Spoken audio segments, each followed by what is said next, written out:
Hi, I'm Raphael. I think I'm going to be going first. I am an independent consultant and a part-time student at OCAD's Strategic Foresight Innovation Program, and I'll be presenting a map I made for the City of Guelph Innovation Lab.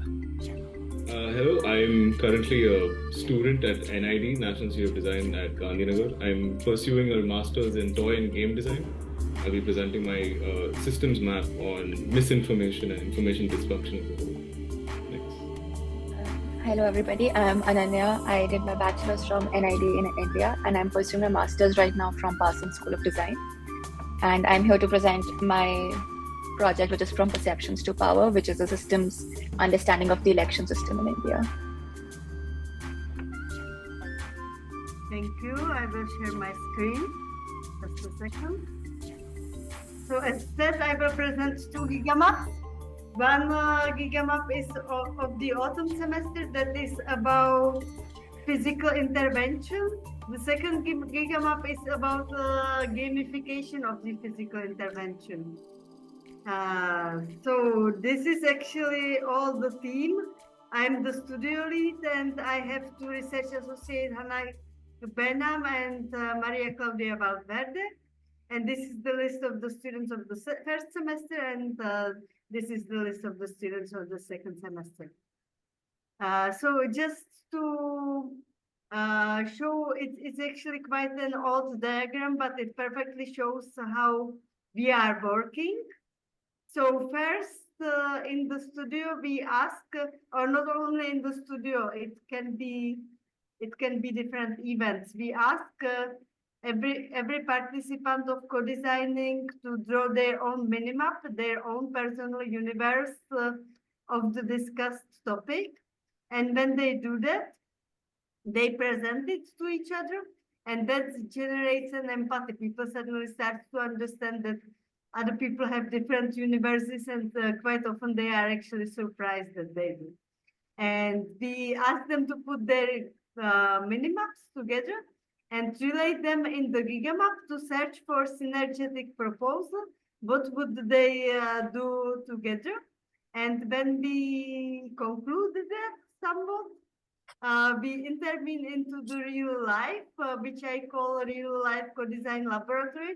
And this is where I say that the co-design really happens, because there are the real stakeholders at the place and they interact it, they might even destroy it, eat it, or whatsoever. So these interventions are set there and they are permanent until they don't integrate into nature. And we observe this with reflections, and this goes in feedback loops actually every year. We are updating all these circles every year. So this is the example, just one example of the gigamap. This is actually not from the year I am going to present, but it is quite nice, I think. And this is the gigamap I am presenting. This is of the physical intervention. When the students put together the minimaps, these are the representations of the minimaps of their interests and their universes, and they zoom into their universes and they zoom out into the intervention they do together, which they placed in the center. And what we do, we also invite other disciplines representatives and stakeholders and communities representatives. And what we do, we always draw these gigamaps in Miro. This is an early stage of the gigamap you just seen. That one was the final. And we present these gigamaps with, they are very ordered because we need to communicate to the stakeholders. They immediately find themselves and intervene in the system. It becomes messy. And out of that mess, it goes back to ordering in the mirror map, and it goes on and on till we don't start intervening in the real life, which is here.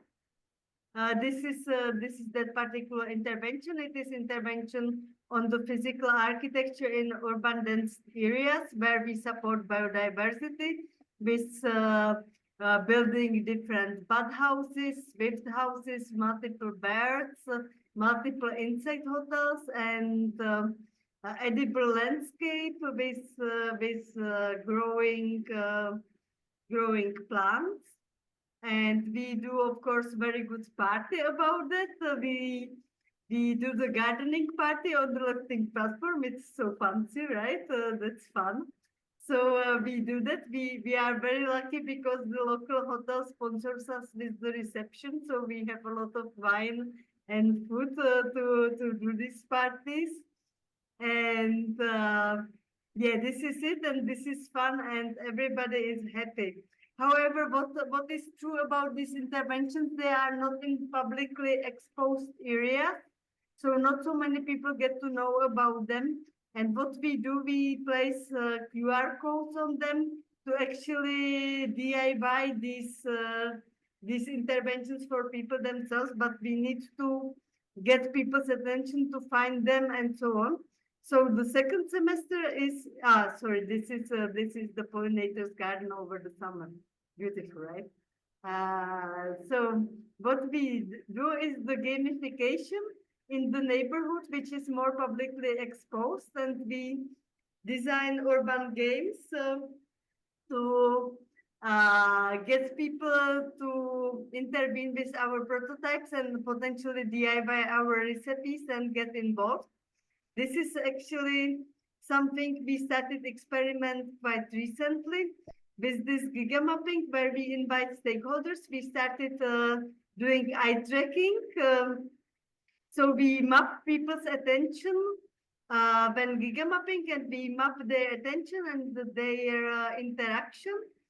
And this is not, of course, our work. This is work of computer scientists who collaborate with us. And this is a beautiful slide of the timeline. The timeline is very long, but this is a beautiful slide of the timeline of Maurice Koch, who actually sorted all the different topics of the GigaMap, and when there is paid attention, he divided the GigaMap into certain sequences how to do that. And you can intervene also by text saying what is happening at the time. So this is very much at the beginning. And if you are curious in this, we will be submitting a presentation for RSD 13. So please get ready. And this is the GigaMap of that semester of the gamification. This is some different progress. There are multiple centers mapped at the first point, and the gamification was mapped across around these centers in the feedback loops like this. And this is the game design. It is precious old cemetery that supports biodiversity. We always have to do these interventions by some biotopes, because otherwise we wouldn't extend any biodiversity, right? So this is extension of the people, actually getting the people to the biodiversity. And this is it. Thank you very much for your attention. And if you are interested in this research, you can follow our publications on my ResearchGate. Here's the QR code. Thank you. All right, here we go. So this is rebuilding the Royal City. And this is a systems map presented to the Zero Waste. I'll just go back really quickly. That's the full map.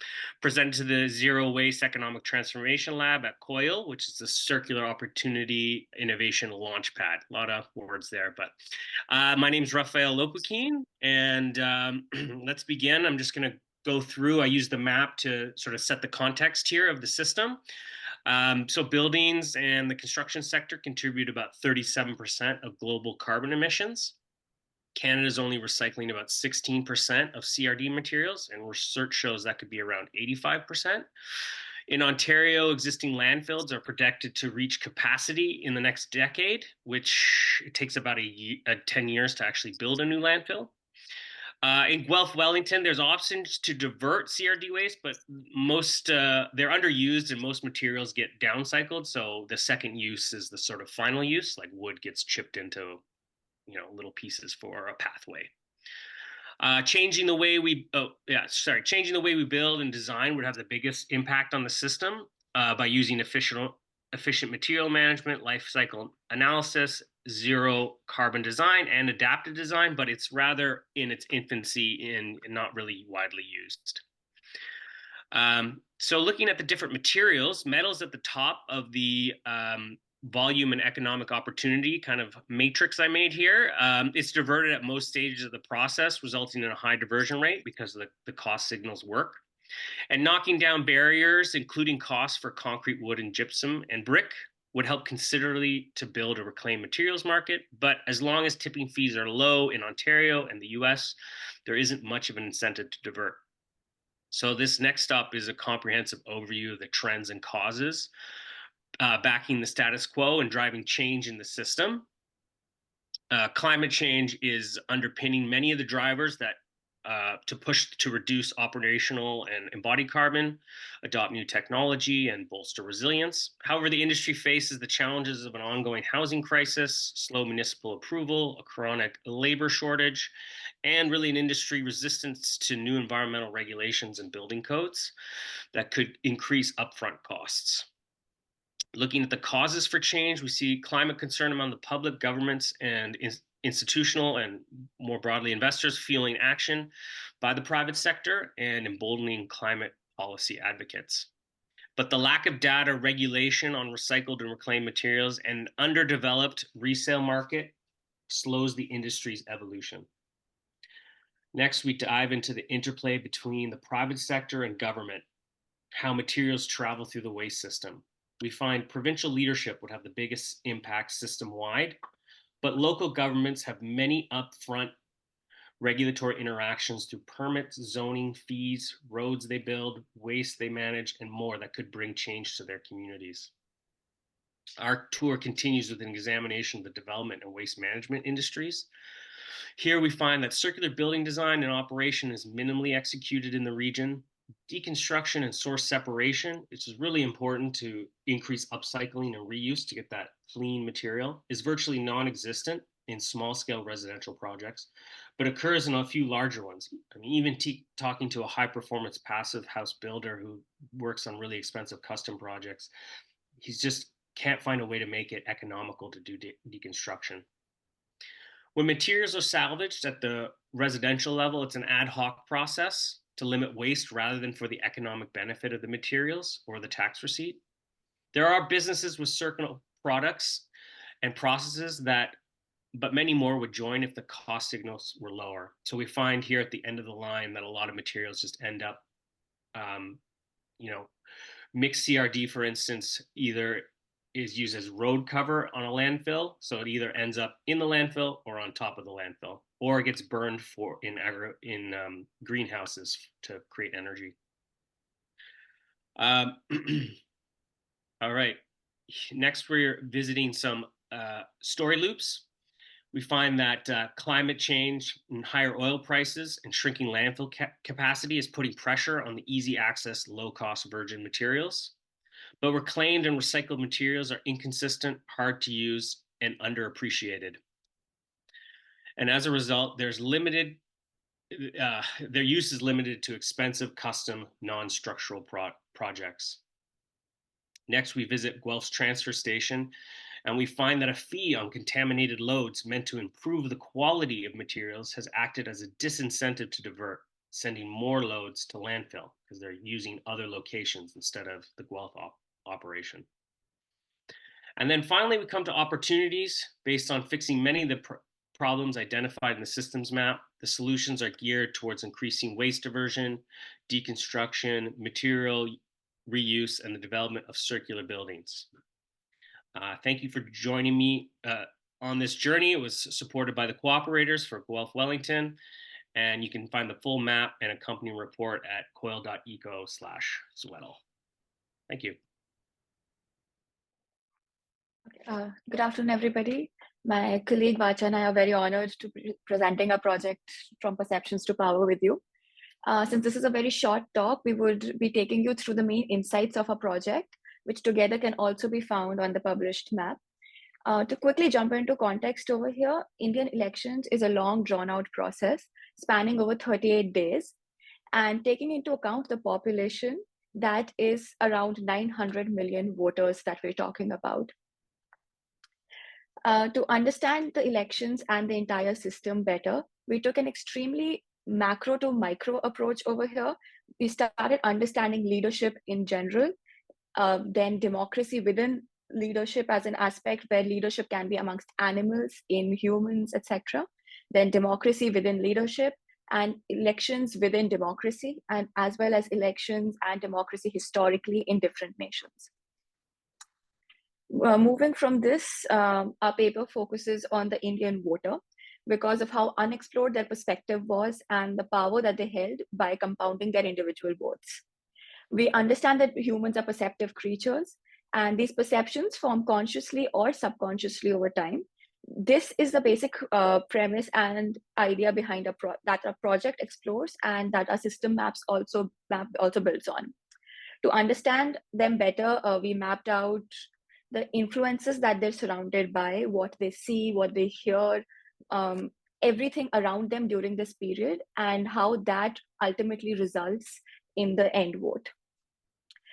Taking into account the influences and the 38-day period, we mapped out a voter excitement chart, which according to us peaks twice in the entire period. Once when the announcement of candidates is done, and secondly, when the voting period begins. This pattern is also observed and leveraged by multiple media outlets, political parties, etc. This is also the underlying graph that you can find in our systems map and the Giga map as well. We can see the different aspects and the different points where the parties interact with the excitement, where the ECI as a body interacts with the voter excitement graph as well. Our next point is the popular jargon. All of these together then start forming themes and popular jargon that are repeated over time, again, by outlets, the social circles that the voters are interacting with. And this then forms the ultimate ideology for that period. This then brings us back to our main point, the fact that facts and figures about elections have been prevalent for a long time. Voters have been seen as a mere statistic and a number that the political parties need to capture. However, elections over here are a play of feelings. This can also be seen in the current leadership of India, which has focused majorly on bringing voters together as a community and fostering a sense of belonging in them. But looking at all these emotions involved, when democracy is a setting where the government is by the people for the people, so in this setting, the onus of smart choices sort of lies on the voters. And looking at all these different modern challenges like misinformation and so many different new forms of media coming and new youths coming into play, how are we going to access these people? How are we going to increase their participation in the process? So we also looked at what are the cracks in the system, and based on that we sort of charted out these three bubbles of majorly which are anyways universally common in all democracies, and especially in Indian democracy, where voter accessibility, voter turnout, and voter awareness are sort of like the bigger points of concern. And based on that, we came up with two very distinct intervention areas called the automatic polling booth and the white campaign. So the automatic polling booth in India, you're only allowed to vote in the designated polling booth, and if you're not anywhere around it, you don't get to vote, you don't get to participate. To sort of promote other people to be able to exercise their vote, to compound their influence over the national leadership, we wanted to leverage the ATM machines all over India. In India, you have these booths, and you can sort of go and leverage these machines, which are so widely available, such an extensive network, and to convert them very temporarily as a voting booth, and then you can sort of remotely vote. This was one of our proposed solutions. Another one was, again, as I said, there's so many communities who pass through the cracks of traditional media and who don't really actively participate in political conversations. And how do you influence them? How do you encourage them to vote? So one of the other campaign was the White campaign, where we leveraged this Amul company, which is a milk packet in India, get milk in packets, and sort of put slogans in native languages and put all of these together, so that people who are like women who are at home, or even like youth who might go out to buy, some milk or something like that, it's more accessible with visuals which are more commonly indicative of people who will be able to use something like this. So we wanted to reach people who were not actively participating. And to leave all of this, to leave you guys with some questions, in retrospect we looked at all this and we were wondering that what is still missing, what are we lacking, and with modern day challenges, how are we going to what are the concerns. So we wanted to look into how might we communicate voter concerns in the simplest way possible when accountability in a diverse area like India becomes such a big issue. Another one was how might we empower voters to compound the influence over leadership. In India, there's a very huge chunk of population who believes that vote matters. And how do we reassure them it matters? And how do we encourage this compounding effect to impact the national leadership? And the last, how do we facilitate voter autonomy? How we have said before, the infamous Indian voter has been keeping political parties on their toes. How do we continue this autonomy? And how do we keep the spirit of democracy alive, which is sort of in a very threatened position in modern day context? Yeah, I think that's it. That's it from our side. Thank you. Cool. Hello, everybody. Good morning, good evening, good night, wherever you are. I'm going to be talking about misinformation, disinformation, malinformation. They're oftentimes analogously used, but they're not exactly the same things, which is a simple distinguish. But for just the simplicity of this presentation and for information in general, we can address this as information dysfunction. I'll just start off by something that Viktor Frankl had written, which is very interesting to me in general, which is we must remain aware of the fact that as long as the absolute truth is not accessible to us, and it will never be, relative truths have to function as mutual correctives. Approaching the truth from various sides, sometimes even in opposite directions, we cannot attain it, but we may at least encircle it, which really resonated with me in terms of how I approach this project and how I look at information systems in general, how I consume media. Unfortunately, I'm not on Instagram, but I feel like that's where all the youngsters are. But well, it is what it is. Here is something I saw in the newspaper recently, which was, I think, a few days ago, which is WhatsApp has come up with a fact-checking situation. I live in India, and it's very rare to see somebody actually step up and tackle this situation, because during my research, I could not find, there are a lot of people, but because of the implications, quote unquote, it's very difficult to actually take a step and do proper journalism, do proper information reporting, and actually share what is important to the rest of us. So anyway, all that aside, the idea was to challenge assumptions, biases, and mindsets, and to possibly speculate ideas of what possibilities could be there in general. So I kind of started with a question of how might we establish a social behavior that promotes mutual trust and shared understanding between institutions and people they represent, because at the end it's a power dynamic and there's nothing much we can do about it. It is how structure works. This is an abridged version of my systems map. So I kind of thought of how I don't want to make it overly complicated, and the overly complicated version is here. And as you can see, I cannot understand anything. And if I show this to somebody, they're also most likely not going to understand anything. So I thought of clustering this information and making it a little more accessible by sort of putting all of these together in this sort of way. Now, I wanted to make it more of an exhibition perspective. From an exhibition perspective, how are people going to experiment or experience it? So I broke it down into 4 parts, and this is a metaphorical thing, but I will explain the metaphor later. What I've done is I've printed on OHP sheets, overhead projector sheets, and I've placed it on transparent acrylic sheets as well. So what happens is that the base layer of information that is there, we kind of break it down into the 3 parts, which is source, channel, and consumer, which is essentially how all sorts of information can be sort of distilled down into. Now, there are additional layers which can add more information to these pieces, or to the channels, or to the consumers, or to the source points. So because these are transparent, the point was that users can come and make their own connections, because it's not very difficult to understand, because there are not as many data points for them to go through. So the point was that as you experiment with it or as you experience it, you make your own connections and you take that last OHP sheet with you back home to sort of understand that you can make infinite connections between anything, but what matters to you? And that was sort of the idea behind this is what it looks like when it's sort of finished. And this was just initial connections that I had made based on the Kumu board that I showed earlier. Anyway, going back to the presentation, in terms of the intervention areas, 3 main intervention areas that based on my background, popped out to me were interactive information platforms, media literacy programs, and platform redesign overall. Can I change WhatsApp? Probably not, but can I add something to it? Maybe. So can we look at the channel as a whole in terms of interventions? Something that popped up that the work at Cambridge they did was called the inoculation theory, which is based on physiology or medicine, which is you give a small dose of something and then you kind of expect it to sort of develop in your system to understand or to be more resilient towards misinformation. So this is a game which encourages you to be, to practice methods of misinformation or information dysfunction, which is impersonating people, causing polarized opinions, playing with the emotion, trolling, conspiracy, and discredit.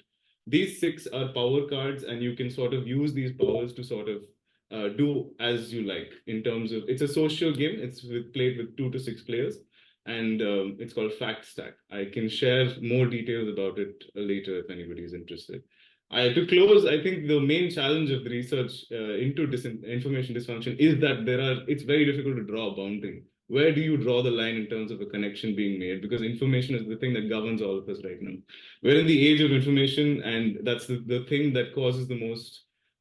The person who has information or power over information has power over the people and power over everything. So how can you sort of approach that with as much like tiptoeing, but also getting straight to the point, right? My intention was with the experience was to create a conducive space so everybody can come and do whatever they'd like to do. It's made with very simple English, nothing complicated, no jargon, so that it's accessible to anybody who wants to do it.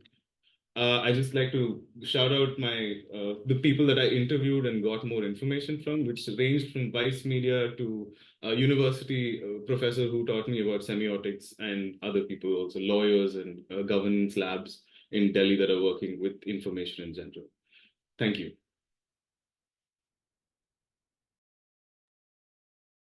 Thanks, Prineeth. Thanks for your presentation. I would like Birger to take on the stage and provide his valuable feedback for the presentees. Yeah, And I'll try. Thank you for very nice presentations and projects. Of course, it's not possible to understand exactly the projects themselves in a way in that short of time, and it's hard for me to comment that, but I'm here to talk about the maps or the mapping as such. And I would have some questions rather than comments. Well, first of all, I think there were a lot of really let's say finished maps or very elaborated maps, and I would like to what I would have thought was maybe would be interesting was to see more of the maps on the way, like the process maps, and some more comments on how this process in itself is working out. So I'm going to throw at you some questions. Let me just see. Yeah, if I start with Maria, I find this eye tracking experiment or project very, very interesting. So I'm looking forward to see the results of it. But I was just wondering, how would you think that would play out in relation to communication? Because you sort of take out one.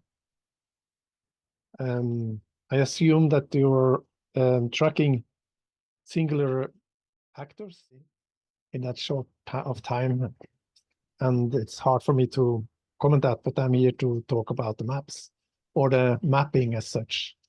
And I would have some questions rather than comments. Well, first of all, I think there were a lot of really, let's say, finished maps or very elaborated maps, and I would like to what I would have thought was maybe would be interesting was to see more of the maps on the way, like the process maps, and some more comments on how this process in itself is working out. So I'm going to throw at you some questions. Let me just see. Yeah, if I start with Maria, I find this eye tracking experiment or project very, very interesting. So I'm looking forward to see the results of it. But I was just wondering, how would you think that would play out in relation to communication? Because you sort of take out one. I assume that you're tracking singular actors, and you sort of lose the communication element. You can wait with answering, because I will just throw out those questions to everybody. You can think about it, and then we can start a discussion.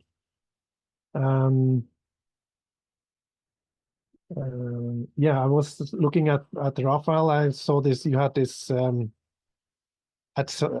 I liked you had these systemic maps, but then you had also these blocks of comments or squares. Like, for example, this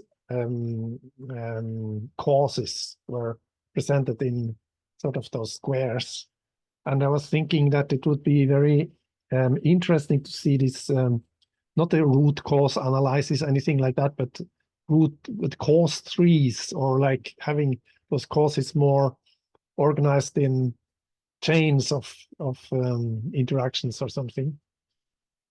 You can think about that. Yeah, interesting. Okay, so for everybody, maybe, what is the rule of the map? Of this or of mapping as such, the giga mapping or the whatever you call it. Is it for process? I have to read. I can't read my text. Is it for process? For registration of things? Is it for communication? Or is it for communication to stakeholders or with stakeholders and others? Could it also be for generating and creative work and ideation? So this is Can you repeat sort of, it? The last. Can it also be? Sorry. Can you repeat the last sentence? That's what is. Is it about generative stuff, like used as a creative tool? Yeah. So this is what is the purpose of the map.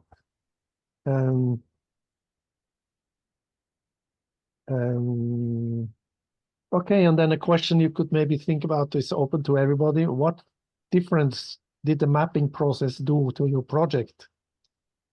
Was it on a scale between descriptive and generative? Let's say from describing something to generating something. Where is your map, and what kind of thinking did it trigger for you?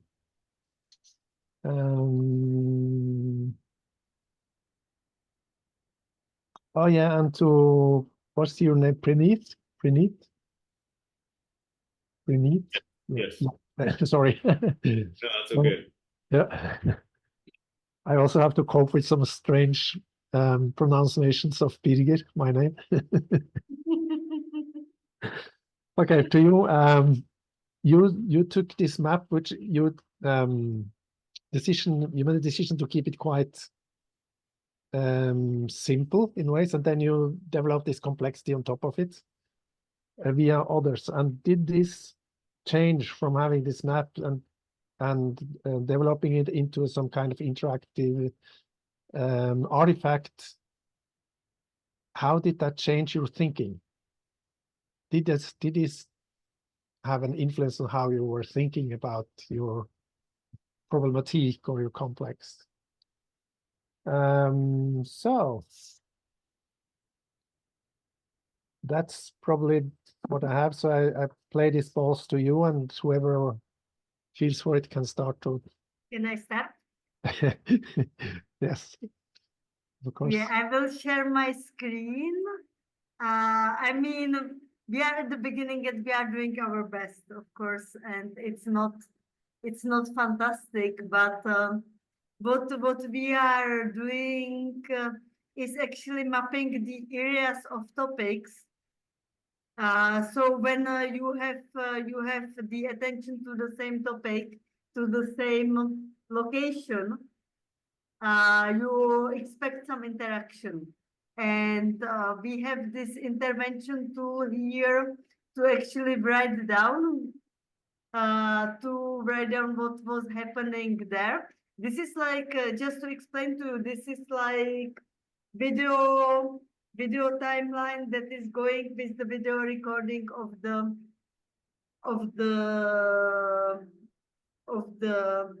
experiment, with having each people tracked. So here you see that this guy works with animals, this person works with animals, that this person interacts with animals.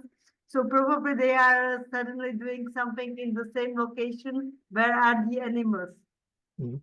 So probably they are somewhat interacting, and you can see what's on the videos, and you can see the notes. This is, but I mean, honestly, this is completely at the beginning, and we are discussing what we are going to do with that, and we are ourselves curious how this is going to work. But the idea is to know also about attention, like whether people are more interested in animals than plants, for instance. But also whether there is happening some interaction, and that can be that is assured also by that video, but also by these analog comments into these videos. Mm. So Interesting. I'm looking forward to your paper, and also to the reflection part, probably because I think there's a lot of interpretation that needs to be done here, which is quite interesting. Thank you. And to your questions, whether the GigaMap is generative, for me, it's the co-design tool. At least in as the a co-design tool, yes. At least in the cases I was showing, I did different maps about something different. But for me and for the purposes I was showing, it's the co-design tool for doing something together. Yeah.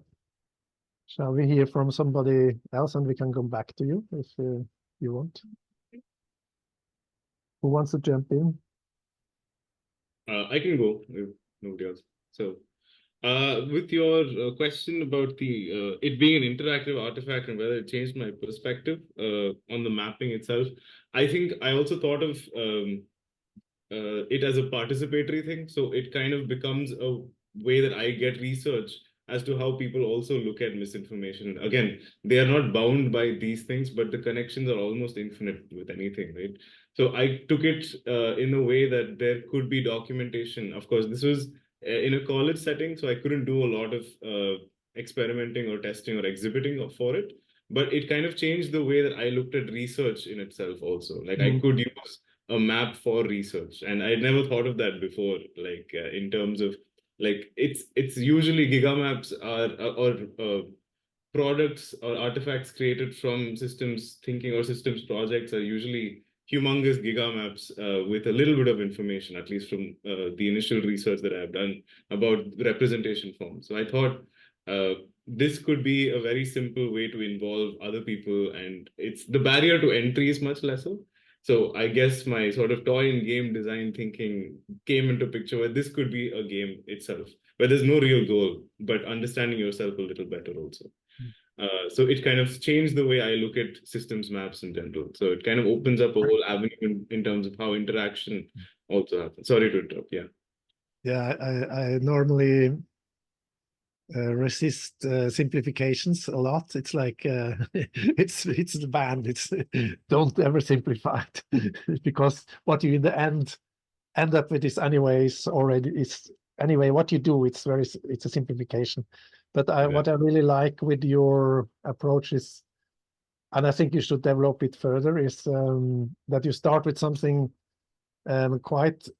You allow yourself to simplify, but then you build complexity on top of that with the help of others, and that I think is quite a clever move. It could be developed further as a technique. Thank you. Yeah.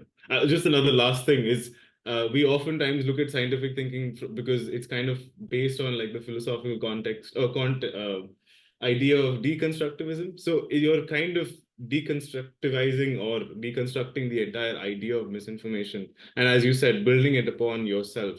So you can sort of play around with that. So it kind of, you don't miss the whole through looking at the sum of the parts, if I'm explaining myself well enough.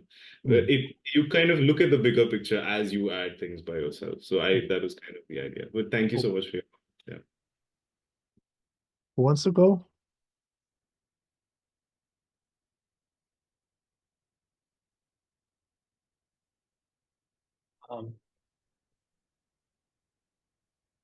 Birger, do you have anything to add upon Prineeth's comments, or shall we No, get I that thought wrapped maybe up? we should have somebody else to answer some of my challenges or whatever they want to talk about. What was the specific question? Sorry, I was answering some of the chat questions. Oh yeah, the chat. I will try to look into the chat, but there was so much there and people are talking, so my multiprocessing did break down I was the immediately. opposite. Yeah. Let me see where you were, Raphael. Yeah, we already said this.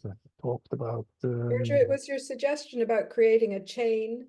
Oh yes, that. Chain, around, like, yeah. So great. Yeah, the interlinkages. Yeah, everybody jump in. Don't wait for me if I'm stuck. Because yeah, like that. I had that map was kind of like the box where was a kind of a play on the iceberg. So it instead of an iceberg, it was a pile of CRD waste. But what I mean, whether it's innovative or not, but one piece that when I was doing that, I did break it into sort of the causes for change and the causes for the kind of status quo, which was just a little bit different from kind of what sort of the traditional approach, which I thought was helpful because it did kind of show a little bit of that push and pull. But yeah, what I did find challenge, I mean, I do like the idea of the linkages because they're definitely there, and that would be interesting next step. What I did find the most challenging with the iceberg is really to, like, in all presentations, I did kind of avoid the conversation around like metaphors and the bottom one, because like trying to talk about a system and then get into like the push and pull between like ecocentrism versus traditional neoliberal capitalism, it's hard to layer that into a conversation with stakeholders about increasing tipping fees, but it's an important piece because it does play into how especially at the municipal level, actors view waste and view it as something that's on a cost recovery framework rather than something that's like a value we need to spend money on in order to receive a social benefit. And that benefit, of course, is managing the externalities of pollution, climate, waste, biodiversity loss, and further, within that kind of perspective. Also, the economic benefit of a circular economy is not really factored into when they put a price on recycling concrete. It's how much does it cost for us to process this? And so some of that deeper thinking, some of that thinking about those kinds of things did help for me, and discuss a little bit with the stakeholders about how we view waste and how it's more than just the cost recovery and the fee that we put onto it. So you had some, or I think it was you had some small system dynamics maps with positive and negative relations. Yeah, Yes. I think in gigamapping, I think we can use any modeling or any type of information and try to mix it or try to relate it. So I thought in this case, like in your thematics, it's quite obvious that this system dynamics approach of modeling could be quite interesting to see how waste can become in Scandinavia. Waste is something people buy. People buy waste because it has a value, because they use it for something. So it has become not something to throw away, but some kind of resource. And there's some interesting thinking there. Also mentioning the economic system, how that works, and that would preferably, or a lot of that could be mapped out in this very, let's say, cold way of system dynamics mapping, a quite quantitative way of thinking. Mm-hmm. Sometimes it's needed, actually. It's very, I like it in certain situations. Did that make sense, or was it just? I mean, was there a question there? But I mean, I agree with No, you. no question, just a comment. Yes, no, yeah. Well, it is interesting for that some of those system dynamics where you see the reclaimed material market.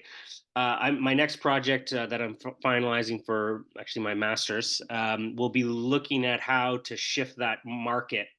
And along that sort of slowed process of the deconstruction to sorting, cleaning, to certification, to reuse, selling, to reuse the materials, have various interventions along that they'll be proposing as a kind of what do we actually do about this, and how do we shift that from a policy point of view. So it has helped, and I hopefully will continue in the kind of storytelling and understanding the system and the dynamics. So I like it's a good example that you have different ways of mapping inside your gigamap, or what you call it. There's different modes and different ways of modeling to explain the whole anyway. Very nice. Ananaya, do you want to say something? Yes, I think I can add to your question about how we used the gigamap in our process. I think for us, it was more of a tool for communication, for data analysis, and for ideation for us. Between who? Between your group, or? Me and my partner Vacha, we both collaborated on the project. Yeah. So both of us. And I think when we started looking at the data, it was huge data. And for us, it was very complex to sort of start linking different data points that we were collecting through different methods as well. So once we started collecting it. Do you want to show them the Miro board? I can quickly plug that in just to show the process. I think some people wanted to see that as well. Yeah. And in such a big system, there was lots of subjective data that we started getting. So connecting the subjective to the quantitative data started becoming like a little complex for us. So this was a good point where we started collating the different data that we were getting and put it on one big map. And for example, the excitement graph that we mentioned, that was something that was extremely crucial for the entire project, because it denoted the journey of one individual voter through the entire period, and the different links that all the externalities then became secondary to us, and that graph became the main point. So we started linking the externalities to the graph and how each point was playing out. And that was also very helpful for us when we were conceptualizing our interventions, because that was the point where we understood the fact that whatever we introduced to the system needed to be unorthodox in the way that it needed to intersect with the voters' life on such a day-to-day basis that they don't have to go out of their way to access these different resources. So even our, which is the automatic polling booth, came from there. Everybody accesses an ATM on a day-to-day basis. An ATM has the infrastructure behind it to sort of carry this out, and that's why that was what we sort of narrowed down on. Yeah, like it's adding on a process-oriented mapping for you? Yeah. Yeah. Cool. Yes. Your buddy wanted to say something? Vacha? No, I was just adding on to that. I was just showing that how like there's so many different like stakeholders involved. There's such intricate protocols and so many different, such a chaos involved in the entire process that, again, as Ananya mentioned already, that it became imperative to look at it from a voter perspective and understand how overwhelming and how how such a big circus the entire process is, and how do we sort of make it more personal to them. And I think that was sort of, that is when our entire focus shifted, and it was much later when we made the entire giga map that we realized that we have this interesting point of view that we could explore, and we could potentially pursue our intervention areas based on that particular gap we had seen in the entire giga map. Yeah. Okay. I've got some questions in the chat. Yeah. That maybe I'll jump in with. One, just to, I think, Vacha and Anaya, you've sort of covered Miro, but overall in the chat, there's a lot of interest for all of the projects, for a very quick rundown of the kinds of, sorry, I got a message. The very quick tools that you used, methods, the key things that you used in creating your project. And then just a direct question on voter accessibility for Anya and Vacha. And that was a question around how are you defining voter accessibility? Like, what's your definition? So maybe we start with the voter definition question. Add any tools that you've used other than Miro, and maybe we can just do a quick go round to get an overview of the tools that are in use. Sure. So just to jump on the voter accessibility part. So again, there's certain protocols involved in India. There's an entire long drawn process that you need to have all your name, identities in check to be able to get a voter's ID. There's a long process to get it. You don't generally get it all the time. Now, because of digitization, you have getting it. Generally, you will be able to previously only get it during election season, when there were people coming to your houses and they will be like, have you been registered in the voting list? How are you going to help? We are going to help you out. Usually these are teachers, and there's so many stakeholders involved in just onboarding people onto the voting list, and even just accessing a polling booth. A lot of times you might have a previous address and you'll not be able to access your voting booth. You get assigned a voting booth based on your address, and you'll not be able to vote anywhere at that. And even to change the address and get to a newer voting booth, a polling booth, you will need to go again through this entire long drawn out process. So based on all of those factors, just to be able to get into the door and to cast a vote, which is almost like a 1 minute process if you time it out, it takes such a long amount of active participation from somebody involved. And I think because of that, again, the kind of culture in India, because it becomes difficult to be able to make everybody participate actively while making it a very low effort process, and still making it feel like a big payoff at the end. So I think that is how we defined accessibility one. Another one also, like the physicality of the polling booth, how close they are. Nowadays it has become much better, but still all of these, when you're out of station, when you have a personal emergency, you might not want to be able to run all the way there. There's traffic, there's a lot of factors involved which sort of demotivate voters. So how do you eliminate them and make the entire process easier? So we sort of use all these factors to define voter accessibility. That's great. I'll note we have just 5 minutes left. So maybe just a quick, like, best tools in use seems to be a consensus question. Just if each of you can just shout out sort of, couldn't have done it without this tool, or I recommend, that would be helpful. And one question around collecting data. So if you have a really salient point on how you collected your data. So, and then we'll wrap it up. I'm going to put a few notes in chat, and I'll let Aakash call the end of the meeting.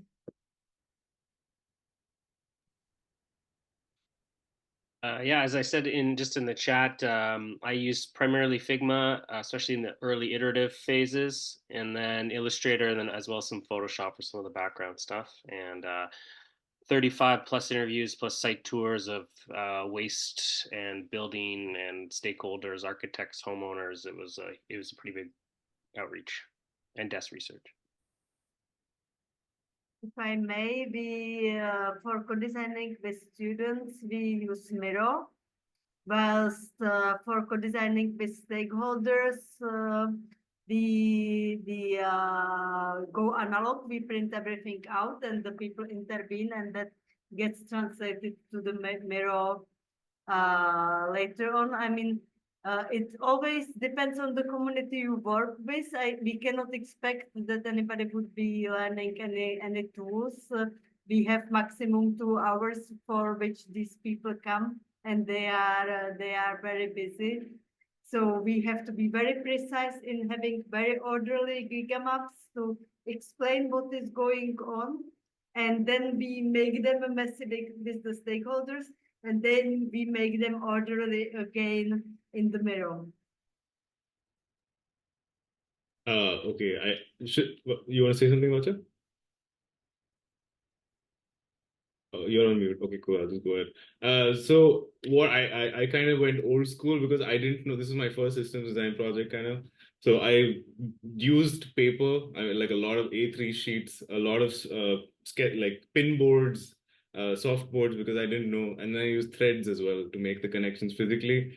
Then I realized there were too many connections. Then I looked at Miro, and Miro was just for general documentation overall because it's good for that. And I also tried Kumu, which was good for the connections in terms of if you're looking at an overall gigamap and trying to make sense of large information. I feel like Kumu makes a lot of sense in that.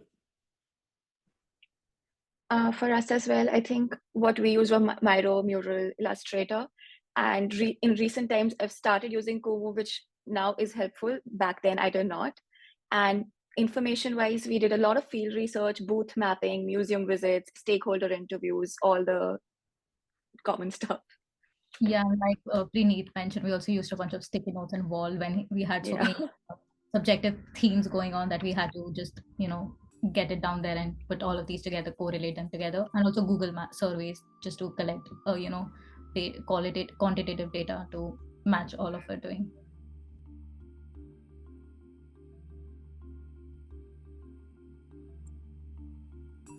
So I would just conclude the session.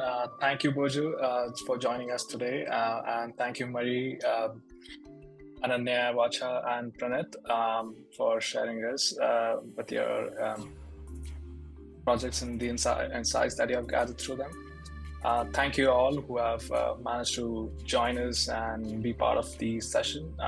We'll be having the same session initiated on Mondays.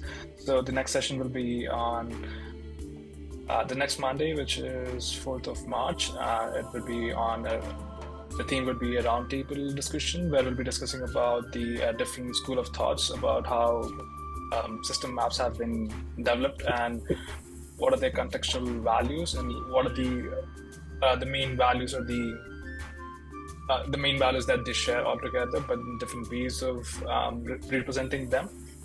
So yeah. Thanks for again. Have a good night, good evening, probably.